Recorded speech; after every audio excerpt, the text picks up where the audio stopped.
Okay, very good morning. तो आज हम लोग का जो डिस्कशन है ये डीपीपी 3 का डिस्कशन है। ठीक है, तो देखिए जो फर्स्ट क्वेश्चन है हमारा, first question, what is the percentage of nitrogen in NO2। तो नाइट्रोजन का परसेंटेज निकालना है किसमें, NO2। ठीक है, तो देखिए जिस फॉर्मेट में आंसर दिया हुआ है उसी फॉर्मेट में हम लोग को थिंकिंग भी करना, सोचना भी है। अब उसको पूरा कैलकुलेट नहीं करना। तो कैसे परसेंटेज निकालते हैं कि इसमें मॉलिक्यूल में नाइट्रोजन कितना है, 14 ग्राम। और टोटल इसका मॉलिक्यूलर मास कितना होगा, नाइट्रोजन और 2 ऑक्सीजन है, तो नाइट्रोजन का 14 है, 2 ऑक्सीजन है, तो इसका 32 है, 46 और टोटल 46 हो गया। ठीक है, वेरी गुड। तो ये 46 हो गया, और इंटू क्या करता है, 100 से इसको मल्टीप्लाई। तो यही हमारा परसेंटेज ऑफ नाइट्रोजन हो गया। तो आंसर 2 होगा। हाँ सही है। तो इसको देखिए थोड़ा सा, इसको दूसरे फॉर्म में, ये हो गया 40/46। तो इसको थोड़ा सा सिंप्लीफाई कर रहा है, यानी कि 700/23।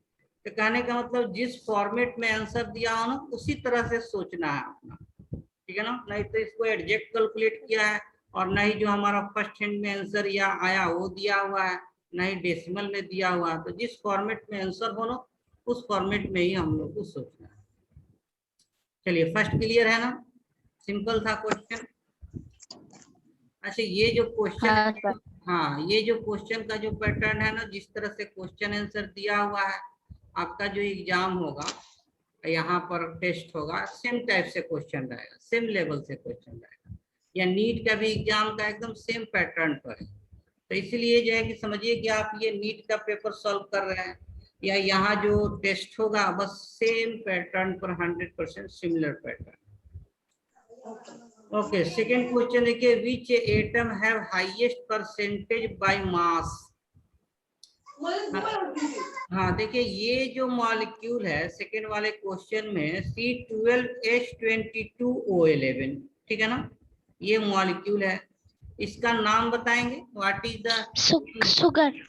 हाँ वेरी गुड। तो देखिए क्वेश्चन सिर्फ सॉल्व अभी नहीं करना, अभी हम लोग को हर चीज लर्न करना, हर चीज लर्न करना, जो भी नया मिले। ऐसा नहीं कि सिर्फ क्वेश्चन सॉल्व करें आंसर मिल गया कंप्लीट, ऐसा नहीं है। जो भी इंफॉर्मेशन मिले क्वेश्चन से, थ्योरी क्लास से, जो भी नया चीज मिले उसको मेमोराइज करना है, उसको ध्यान रखना है।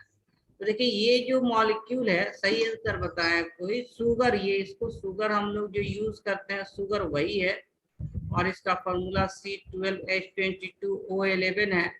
और परसेंटेज पूछ रहा है किस एलिमेंट का परसेंटेज हाईएस्ट है। तो देखिए इसमें एलिमेंट कौन कौन सा है, इसमें जो एलिमेंट है कार्बन है, और कौन सा है, हाइड्रोजन है, और कौन सा है, ऑक्सीजन है। ठीक है ना, कार्बन हाइड्रोजन ऑक्सीजन है। तो इसमें किसका परसेंटेज मास ज्यादा होगा। तो जाहिर सी बात, देखिए पर एटम कार्बन कितना, 12 एटम है, तो 12 एटम है, और इसका एटॉमिक मास 12 होता है, तो ये 144 ग्राम हो गया टोटल मास में, मॉलिक्यूलर मास में। हाइड्रोजन 22 ग्राम हो गया, और ऑक्सीजन 11 एटम है, तो 11 इंटू 16 तो ये 176 ग्राम आ गया। ठीक है ना, तो टोटल जो मास होगा मॉलिक्यूल का, मॉलिक्यूलर मास भी हम लोग निकाल सकते हैं। इसका जो है कि 342 ग्राम होता है मॉलिक्यूलर मास। शुगर का मॉलिक्यूलर मास कितना होता है, हाउ मच, 342 ग्राम। और इसका फॉर्मूला भी याद रखना है, सब चीज याद रखना है। तो देखिए इसमें मास तो ये कार्बन का हो गया 144, हाइड्रोजन का 22, एंड ऑक्सीजन का 176। तो देखने में ही लग रहा है कि 170 ऑक्सीजन का मास सबसे ज्यादा है, तो इसका परसेंटेज भी ज्यादा होगा। तो यहाँ कैलकुलेट करने की जरूरत नहीं है। ऑब्जेक्टिव क्वेश्चन में यही होता है कि अप्रोप्रिएट आंसर आपको जितना जल्दी हो आपको पता चलना चाहिए। सबका कैलकुलेट भी कर सकते हैं, लेकिन क्वेश्चन जब ऑब्जेक्टिव करेंगे तो आपको डायरेक्ट मानना होगा कि ऑक्सीजन का परसेंटेज मास ज्यादा होगा, क्योंकि इसका जो मास है, टोटल मास ऑक्सीजन का, ये सबसे ज्यादा है। या फिर ऐसे भी कह सकते हैं कि परसेंटेज जो मास है, परसेंटेज मास किसका सबसे ज्यादा है, ऑक्सीजन का ज्यादा है, क्योंकि इसका मास 176 है टोटल। उसके बाद किसका होगा, कार्बन का होगा, और सबसे लिस्ट किसका होगा, हाइड्रोजन का होगा। तो ऐसे ऑर्डर भी दे सकता है। तो यहाँ ऑक्सीजन आंसर है। तो यहाँ तक क्लियर ना 2 नंबर क्वेश्चन। सर जिसका मार्क्स ज्यादा होगा उसका परसेंटेज ज्यादा होगा क्या? एकदम 100%। जिनका एग्जाम में मार्क्स ज्यादा आएगा, तो कितने कितने मार्क्स का एग्जाम होता है, 500 या 700 जो भी है, तो जिनका मार्क्स ज्यादा होगा उनका परसेंटेज भी ज्यादा होगा, है कि नहीं? हाँ सर। हाँ, या बाई फार्मूला भी हम लोग देख सकते हैं कि परसेंटेज कैसे निकालते हैं। तो mass of carbon by total mass, ठीक है ना, और फिर mass of oxygen by total mass. Total mass तो फिक्स है ना, तो जिसका नोमिनेटर ज्यादा होगा उसका जो है परसेंटेज ज्यादा होगा। यहाँ बिना कैलकुलेट किए ही हम लोगों को आंसर टिक करना था। ओके, तो सेकंड क्वेश्चन क्लियर है। नेक्स्ट क्वेश्चन हम लोग प्रोसीड कर रहे हैं नेक्स्ट क्वेश्चन के लिए। देखिए क्वेश्चन नंबर 3। क्वेश्चन नंबर 3 की बात करें। ए compound content 2% sulphur by mass, तो मिनिमम मॉलिक्यूलर मास कंपाउंड का क्या है ना। तो देखिए 2% सल्फर बाय मास का मतलब ये है कि 2 ग्राम सल्फर है 100 ग्राम कंपाउंड में। जो कोई भी कंपाउंड है सल्फर का, परसेंटेज हमेशा 100 में लेते हैं। तो 2 ग्राम सल्फर है 100 ग्राम सल्फर में, इसका मीनिंग ये हो गया 2% का। अब देखिए मिनिमम मॉलिक्यूलर मास का क्या मीनिंग है। मिनिमम मॉलिक्यूलर मास का मीनिंग ये है कि कम से कम एक सल्फर एटम होना चाहिए, एक मोल सल्फर एटम होना चाहिए। एक मॉलिक्यूल में एक सल्फर का जो है कि एटम, एक मोल मॉलिक्यूल में एक सल्फर का एटम होना चाहिए। तो इसका मीनिंग ये है कि 1 ग्राम सल्फर में मास कितना होगा, 100/2। तो 1 ग्राम सल्फर के लिए, तो 1 जो सल्फर जो है कि एटम है 1 मोल सल्फर, यानी कि 32 ग्राम अगर सल्फर लेंगे तो कंपाउंड का मोलर मास क्या होगा, 100/2 इंटू 32। एक मिनट, तो ये देखिए 16, तो ये टोटल जो है 1600 हमारा, यानी कि आंसर सी है। अब बोलिए क्या बोल रहे हैं। सर आपने आंसर शीट में तो 1 नंबर देके रखा था। क्या बोले। सर आपने जो आंसर दिया इसका 3 का। हाँ सर आपने 1 नंबर दिया है। एक मिनट एक compound content 2% sulphur by mass, ठीक है। द मिनिमम मॉलिक्यूलर मास, अच्छा ठीक है। अच्छा एमयू दिया हुआ आंसर, ठीक है ना। हाँ तो एमयू लेंगे हम लोग, एमयू दिया है तो एमयू लेंगे, क्लियर है ना।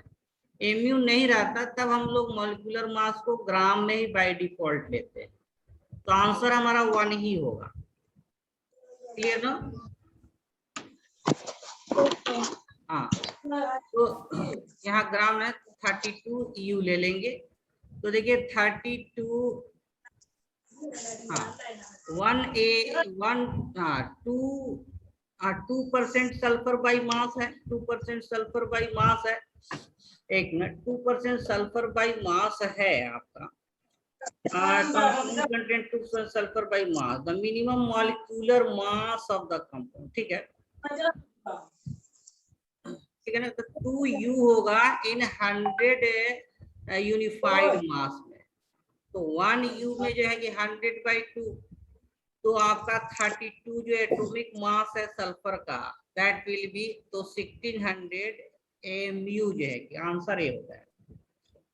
चलिए क्वेश्चन नंबर 4 हम लोग चले, प्रोसीड करें सर। हाँ बोलिए। सर हमें कैसे पता चलेगा कि एमयू लेना है या कि जी लेना है? हाँ देखिए उसमें हम ये बताएं कि अगर मॉलिक्यूलर मास आपको पूछ रहा है कि मॉलिक्यूलर मास क्या है, ठीक है ना। तो मॉलिक्यूलर मास मतलब 1 मॉलिक्यूल का मास हो गया, इसका मीनिंग यही है। 1 मॉलिक्यूल का मास है, तो ये हमारा आंसर इसका वन मॉलिक्यूल या एटम का जो मास लेते हैं एमयू या यूनिफाइड मास में लेते हैं, ठीक है। अब कभी कभी ऐसा भी होगा कि मॉलिक्यूलर मास तो पूछता है लेकिन आंसर सब ग्राम में दिया रहेगा, ठीक है ना, सारा ग्राम में दिया रहेगा। तो फिर जो है कि यहाँ वन मॉलिक्यूल नहीं, हम लोग बाय डिफॉल्ट कभी कभी मॉलिक्यूलर मास को मोलर मास के ही इक्विवेलेंट लेते हैं, ये बाय डिफॉल्ट है। लेकिन अगर एमयू है तो वन मॉलिक्यूल ही लेंगे। तो आंसर के हिसाब से मैंने कभी कभी मॉलिक्यूलर मास को ही हम लोग मोलर मास कंसीडर कर लेते हैं, लेकिन अगर एमयू है तो मॉलिक्यूलर मास को वन मॉलिक्यूल का मास ही कंसीडर करें। बोलिए, क्लियर है? हाँ सर। हाँ यस सर। सर हाँ बोलिए। सर अगर यहाँ पे द मिनिमम मॉलिक्यूलर मास की जगह पे अगर मिनिमम मोलर मास होता तो तब क्या करते हैं? हाँ, मोलर मास अगर दे देता तब तो ग्राम में लेंगे ना, मोल का मास हो गया 1 मोल। मोलर मास अगर लिख देता तो फिर आंसर सी हो जाता। Okay sir. चलिए नेक्स्ट क्वेश्चन 4 नंबर देखते हैं। Which of the following have same empirical formula, है ना। तो इंपिरिकल फार्मूला सिंपल रेशियो होता है, सिंपल रेशियो होता है। देखिए इसका इंपिरिकल फार्मूला क्या हो जाएगा, CH2। इसका इंपिरिकल फार्मूला क्या हो जाएगा, CH3। इसका इंपिरिकल फार्मूला क्या हो जाएगा, CH2। इसका इंपिरिकल ये सिंपल फॉर्म में ही है। तो देखिए ये 1 और 3 जो है सेम है, answer D. Answer D.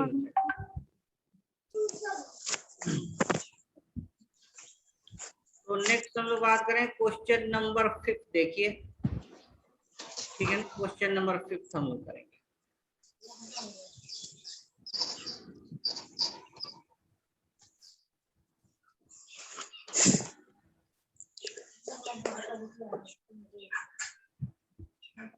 Question number 5 देखिए यहाँ पर क्वेश्चन नंबर 5 कह रहा है कि वेपर डेंसिटी जो है, vapour density of A compound. अब देखिए ये नया टर्म है। क्वेश्चन से रहा है। ठीक है, क्वेश्चन नंबर हम लोग 5 कर रहे हैं। क्लियर है सब? देखिए कह रहा है the vapour density of A compound.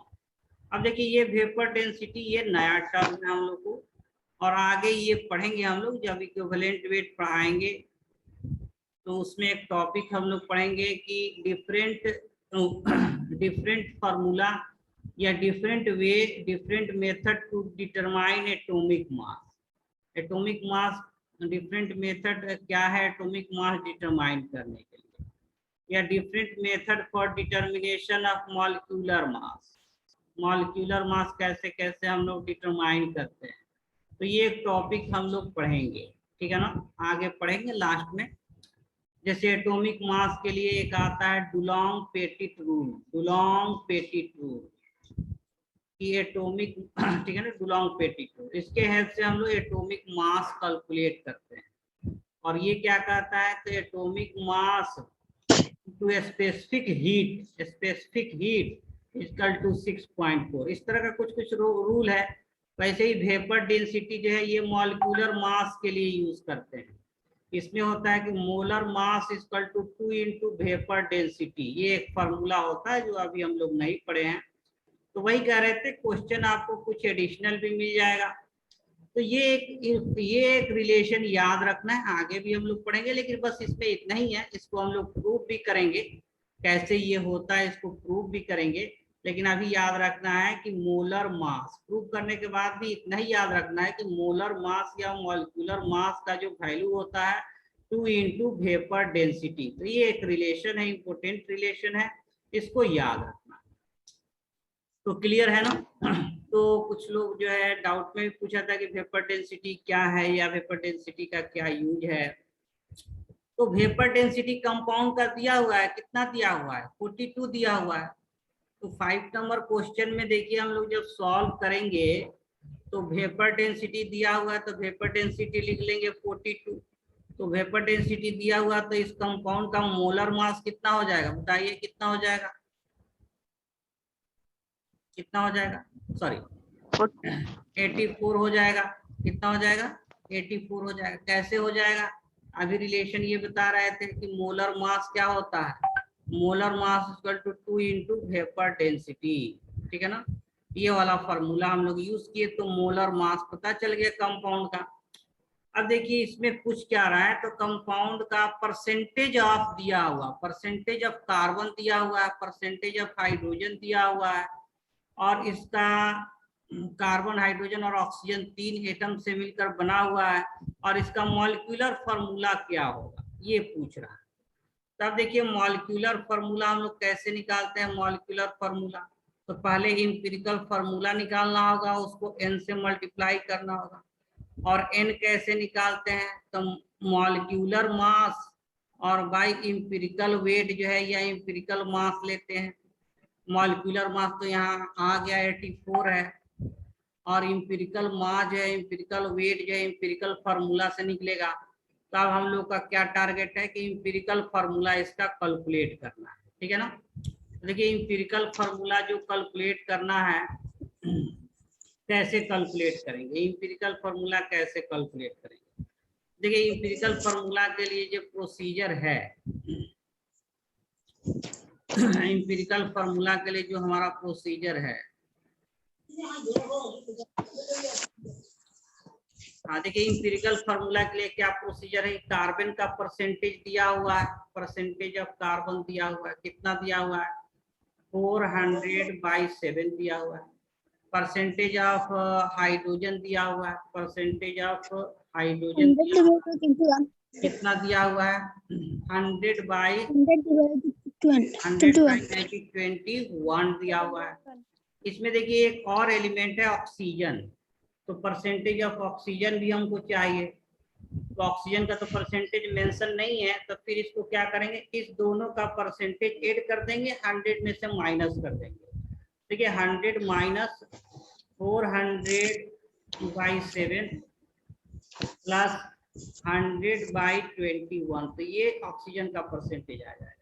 ये कितना होगा, तो 100 हो जाएगा, और इसको माइनस करेंगे, ये 21 हो जाएगा, और 7 3 जा 21, तो ये 1200 ठीक है ना, और प्लस ये 100 हो जाएगा 100 और ये परसेंटेज ऑक्सीजन का। ठीक है ना, इसको सॉल्व करेंगे तो देखिए इसको फिर मल्टीप्लाई करेंगे, 2100 हो जाएगा, माइनस ये 1300 ऐड हो जाएगा, 1300 हो जाएगा, डिवाइडेड बाय 21। तो देखिए ये 800 और बाई कितना आ गया 21, ये ऑक्सीजन का परसेंटेज आ गया। तब कार्बन हाइड्रोजन ऑक्सीजन तीनों का परसेंटेज पता हो गया। हाँ बोलिए, क्लियर है यहाँ तक ना? चलिए अब देखिए कार्बन एक ये हमारा ये वाला पार्ट था, इसका क्वेश्चन नंबर 5 का ये पार्ट था, और दूसरा पार्ट ये हो गया, कार्बन हाइड्रोजन का परसेंटेज आ गया। अब क्या करते हैं कि जो कार्बन है, हाइड्रोजन है, ऑक्सीजन है, इसका जो परसेंटेज है, तो परसेंटेज से number of atom, mole of atom या नंबर ऑफ एटम निकालते हैं। नंबर ऑफ एटम या मोल ऑफ एटम जो कहें निकालना होता है। तो इसको कैसे कलेक्ट करेंगे, तो percentage of carbon divided by atomic mass. देखिए percentage of carbon divided by atomic mass, तो जो नंबर ऑफ एटम निकालेंगे, number of atom percentage of carbon कितना है, तो 400, रेड से ही ले, हाँ कितना है 400 है, परसेंटेज ऑफ कार्बन 400 है, डिवाइडेड बाय 7, और इसका एटॉमिक मास कितना होता है, ये 12, सॉरी डिवाइडेड बाय 12 परसेंटेज है, और उसको एटॉमिक मास से डिवाइड, हाँ परसेंटेज है, उसको एटॉमिक मास से हम लोग डिवाइड करेंगे, तो 12 से इसको डिवाइड कर दिए। इसको सिंपल फॉर्म में लिख सकते हैं 400 आपका जो है कि, हाँ ये जो है कि 4 से हो जाएगा, 4 3 जा 12, तो ये 100 और बाई जो है कि 21 हो जाएगा, 121 हो जाएगा।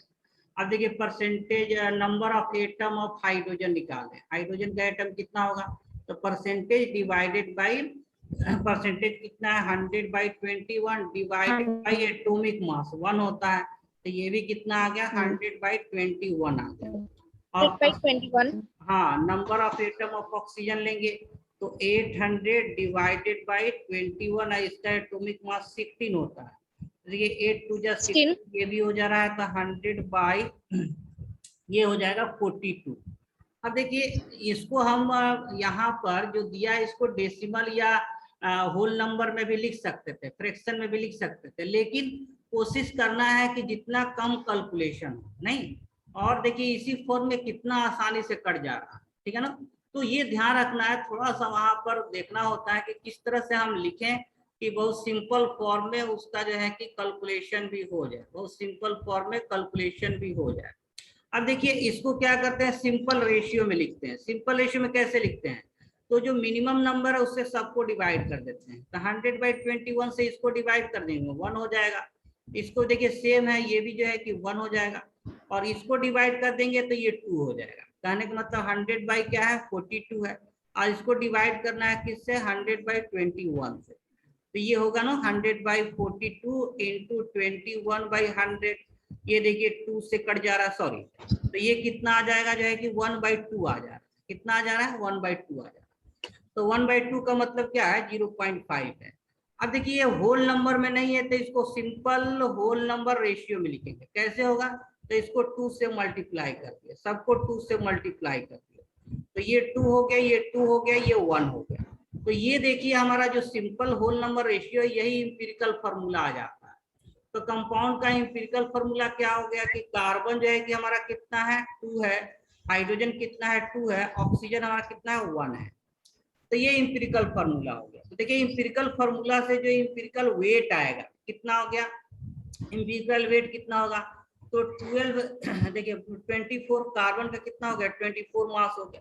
हाइड्रोजन कितना है, 2 है, ऑक्सीजन कितना है, ये 16 है, 16 है। ये टोटल कितना हो गया, देखिए तो 42 हो गया, और 2 1 3 ये 42 हो गया। तो यहाँ से n का वैल्यू क्या मिल गया कि 84 डिवाइडेड बाई 42, तो n का वैल्यू क्या आ गया, 2 आ गया। तो अब हमारा मॉलिक्यूलर फॉर्मूला क्या होगा, मॉलिक्यूलर फॉर्मूला क्या होगा, empirical formula into 2। Empirical formula क्या है, C2H2O, और इसको 2 से मल्टीप्लाई करेंगे तो C4H4O2। ये हमारा मॉलिक्यूलर फॉर्मूला होगा C4H4O2। देखिए ऑप्शन 3 वाला मिल रहा है क्या,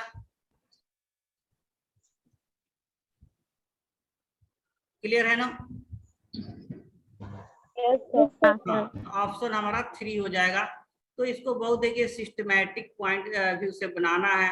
पहले वेपर डेंसिटी से मॉलिक्यूलर मास मिल गया, अब molecular mass 2 into vapour density, ये फॉर्मूला याद रखना है।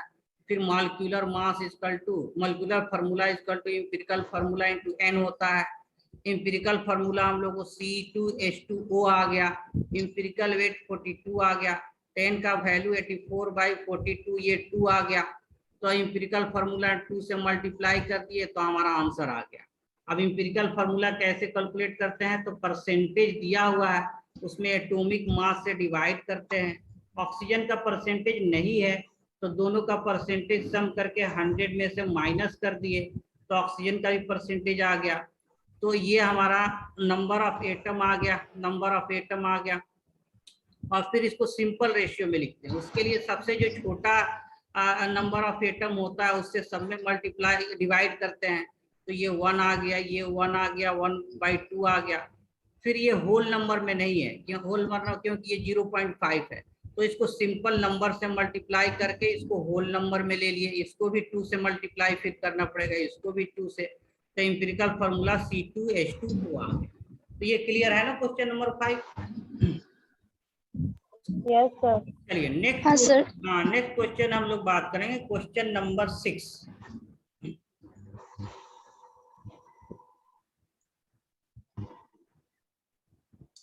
क्वेश्चन नंबर 6 जो है 2.5 gram sample of A compound. कोई कंपाउंड है जिसका 2.5 ग्राम दिया हुआ है। एनालिसिस से पता चल रहा है इसमें जिंक कितना है, 1.3 ग्राम है। कार्बन कितना है, तो कार्बन का एटम दिया हुआ है, और फिर इसमें ऑक्सीजन है। तो इसमें फर्स्ट हैंड में क्या करना है, फर्स्ट ऑफ ऑल क्या करना है कि टोटल जो सैंपल, क्वेश्चन नंबर 5 की बात करें, टोटल सैंपल का जो मास है टोटल सैंपल का मास दिया हुआ है 2.5 ग्राम कंपाउंड का, और इसमें जिंक का मास कितना दिया है 1.3 ग्राम। अब देखिए इसमें हम लोग को कार्बन का मास निकालना होगा, कार्बन का मास कितना है और फिर ऑक्सीजन का मास कितना है। तो फर्स्ट हैंड में कार्बन और ऑक्सीजन का मास पता करना होगा कितना मास है। केवल कार्बन का पता चल जाएगा क्योंकि कार्बन का नंबर ऑफ एटम दिया है ना, तो इसको पहले मोल निकालेंगे, और मोल को हम लोग जिंक के मोलर मास, जिंक का एटॉमिक मास कितना है 65, तो मोल को 65 से मल्टीप्लाई करेंगे तो ये अमाउंट ऑफ कार्बन आ जाएगा किसमें, ग्राम। तो ये जब दोनों पता चल गया तो इसको ऐड करके और इसमें से माइनस करेंगे तो ऑक्सीजन का भी मास ग्राम में पता चल जाएगा, और टोटल सम ऑफ मास कितना होना चाहिए 2.5 ग्राम होना चाहिए। तो फर्स्ट स्टेप में तो ये करना था कि सबका मास, जिंक का मास गिवन है, कार्बन का नंबर दिया हुआ है, उसको मोल में कन्वर्ट करके फिर उसका अमाउंट निकाल लेंगे ग्राम में, और फिर दोनों को ऐड करके 2.5 में से माइनस करेंगे तो ऑक्सीजन का मास आएगा। ये फर्स्ट स्टेप में करना था। अब क्या कर रहा है सेकेंड स्टेप में, क्या करना है कि इसका मोल निकालेंगे। मोल ऑफ क्या निकालना है, जिंक। ये कैसे निकलेगा, तो 1.3 by atomic mass, mole of, okay. देखिए इसमें पोटेशियम का परसेंटेज, मैग्नीज का परसेंटेज, ऑक्सीजन का परसेंटेज मेंशन है। इसको एटॉमिक मास से डिवाइड करेंगे तो नंबर ऑफ एटम आएगा, तो 1.01 या इसको 1 ले सकते हैं। देखिए 27.9, ठीक है ना, तो ये लगभग 2 टाइम्स है, नियर बाय जो है 2 टाइम्स है। देखिए 57 हो जाएगा और जो है कि 1.8 हो जाएगा, 55 1/2 इसको ले सकते हैं। अब फिर क्या है जो है कि आपका ऑक्सीजन कितना है, ये 32.5 है, तो इसको 16 से डिवाइड करेंगे, 16 से डिवाइड तो ये 2 आ जाएगा, या एकदम एक्यूरेट कीजिएगा 2, तो 2 भी चलेगा इसमें। तो अल्टीमेटली देखिए क्या आ गया, इसका 1 आ गया, इसका 0.5 आ गया और इसका 2 आ गया। इसको हम लोग सिंपल होल नंबर रेशियो में लिखेंगे, तो इसको भी 2 से मल्टीप्लाई कर देंगे, इसको भी 2 से मल्टीप्लाई कर देंगे, इसको भी 2 से मल्टीप्लाई कर देंगे। तो K1 एटम जो है कि देखिए K एटम 2 हो जाएगा, मैग्नीज जो है कि ये 1 हो जाएगा, K2Mn हो जाएगा, और ऑक्सीजन 4 आ जाएगा K2MnO4। तो ये K2MnO4 जो है कि ऑप्शन कहाँ गया, ये ए ऑप्शन करेक्ट है। चलिए क्वेश्चन नंबर 9 देखते। देखिए सैंपल है कैल्शियम कार्बोनेट है, कैल्शियम का परसेंटेज दिया हुआ है 40%, कार्बन 12%, ऑक्सीजन 48%। तो कह रहा है law of constant proportion is 2, the mass of calcium in 5 gram of calcium carbonate. देखिए सबका परसेंटेज दिया हुआ है। अगर कह रहा है कैल्शियम कार्बोनेट जो है, कैल्शियम कार्बोनेट 5 ग्राम है, तो इसमें कैल्शियम कितना परसेंट हो जाएगा, तो 5 ग्राम का 40% निकाल लेना है। 5 ग्राम का 40%, 0 से 0 कैंसिल होगा, और देखिए 5 4 20 है, 20/10 यानी कि 2 ग्राम हो जाएगा। तो आंसर जो है कि 2 ग्राम है। परसेंटेज सबका दिया हुआ है, टोटल मास कंपाउंड का दिया हुआ। तो कैल्शियम अगर कैल्शियम कार्बोनेट 5 ग्राम है तो 40% इसका कितना हो जाएगा, 2 ग्राम हो जाएगा। तो आंसर जो है कि बी है। 10 नंबर क्वेश्चन देखिए, sample of compound content 9.75 gram zinc, इतना एटम ऑफ क्रोमियम और इतना gram atom of oxygen. What is the empirical formula for the compound. तो ये देखिए, ये हम लोग यहाँ से जो कर रहे हैं ना, क्वेश्चन नंबर 6 से लेकर यहाँ तक ये एकदम सेम पैटर्न पर क्वेश्चन है, सेम पैटर्न पर क्वेश्चन है। तो ये एक क्वेश्चन आपके लिए छोड़ दे रहे हैं, क्लियर है ना। बट सर क्रोमियम का एटॉमिक मास कैसे निकालेंगे? बता दे रहे हैं। देखिए ये जिंक दिया हुआ है, जिंक का एटॉमिक मास दिया हुआ है। अच्छा क्रोमियम जो है, क्रोमियम का नंबर ऑफ एटम दिया हुआ है, तो पहले इसको मोल में चेंज कर लेंगे। अब मोल में चेंज करने के बाद क्रोमियम है ना, क्रोमियम का एटॉमिक मास 54 होता है, क्रोमियम के बाद मैग्नीज 55 होता है, आयरन 56 होता है। तो 54 से मल्टीप्लाई करेंगे ना तो ग्राम एटॉमिक मास है, तो ये ग्राम में वैल्यू आ जाएगा। और ऑक्सीजन का देखिए क्या दिया हुआ है, 0.6 ग्राम एटम ऑफ ऑक्सीजन दिया हुआ है। तो ग्राम एटम का मतलब मोल हो गया, 0.6 मोल ऑफ ऑक्सीजन, ये ध्यान रखना है, ग्राम एटम ऑफ ऑक्सीजन है। तो 0.6 मोल ऑफ ऑक्सीजन मतलब 16 और 9.6 ग्राम हो गया, 6 gram and 0.6 gram atoms of oxygen, ठीक है। तो 9.6 ग्राम तो यही आ जा रहा है। और बाकी जो है कि कंपाउंड, अच्छा जिंक कितना ग्राम है, ठीक है, इसको भी ग्राम में चेंज करेंगे। और ये ग्राम एटम ऑफ ऑक्सीजन है, यानी कि मोल ऑफ ऑक्सीजन 0.6 मोल। तो 0.6 मोल को एटॉमिक मास से मल्टीप्लाई किए 9.6 ग्राम। सबका मास पता चल गया, जिंक का मास है, ऑक्सीजन का मास है, और क्रोमियम का एटम दिया हो, इसका मास निकाल देंगे। तो इससे हम लोग को एम्पिरिकल फॉर्मूला, तो ये आपके लिए सॉल्व कीजिए। इसका आंसर जो है कि कितना है, शायद आंसर ए आ रहा है ZnCrO4, लेकिन इसको सॉल्व कर रहे हैं। चलिए ठीक है ना, okay okay sir. Okay, thank you. Thank you, हम sir. लोग नेक्स्ट क्लास में DPP4 और 5 डिस्कस करेंगे। Okay sir. Okay sir, thank you sir. Thank you sir.